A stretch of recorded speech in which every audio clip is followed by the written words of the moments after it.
Bangunan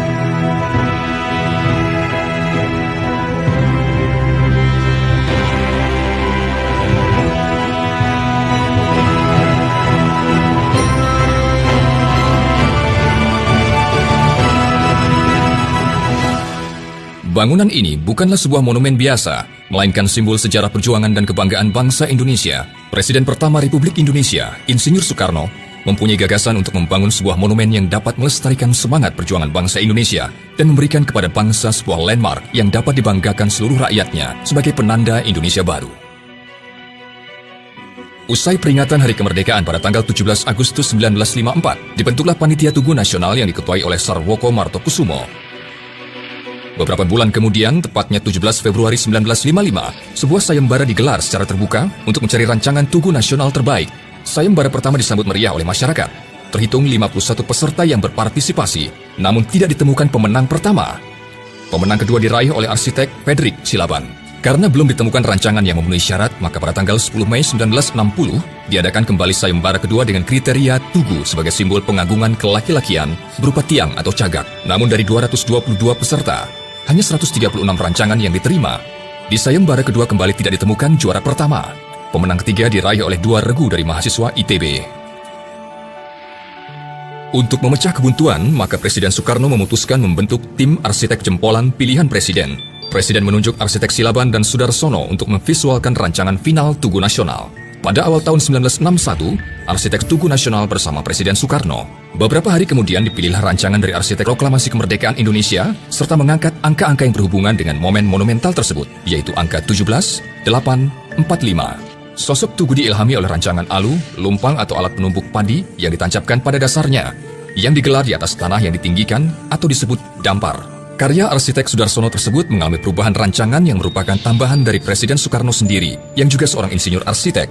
Api kemerdekaan terbuat dari perunggu seberat 14,5 ton dengan diameter dasar 6 meter, serta tinggi 14 meter. Api ini terdiri atas 77 bagian yang disambungkan, sehingga dapat dikatakan bahwa Presiden Soekarno telah berperan sebagai arsitek bagi Tugu Nasional. Penambahan api kemerdekaan pada puncak Tugu merupakan simbol pencapaian perjuangan bangsa Indonesia yang mengangkasa dan tidak kunjung padam.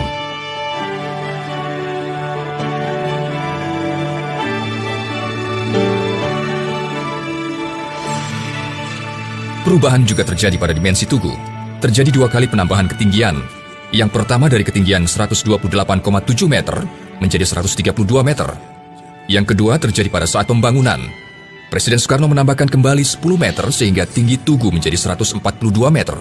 Perubahan lain yang dilakukan oleh Presiden Soekarno adalah cawan Tugu yang awalnya berupa piramida terbalik yang sangat kaku, diubah sehingga memiliki liukan pada sisinya, menjadikan cawan Tugu seperti memberikan ruang untuk berteduh.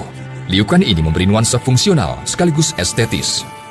Pembangunan dilanjutkan pada masa Presiden Soeharto. Pada tahun 1969, sosok api kemerdekaan dilapisi oleh emas seberat 32 kg.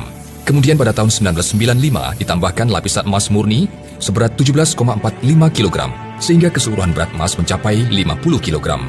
Monumen nasional ini akhirnya dibuka untuk umum pada tanggal 12 Juli 1975. Dengan merujuk pada konvensi sebuah monumen, yaitu adanya tugu, monumen dan patung pahlawan berkuda, maka Presiden Soekarno menempatkan patung perunggu di Ponorogo di bagian utara pelataran Monumen Nasional, yang dibuat oleh pemahat Italia Profesor Mario Pito atas jasa Konsul Jenderal Dr. Mario Pito pada tanggal 17 Agustus 1965.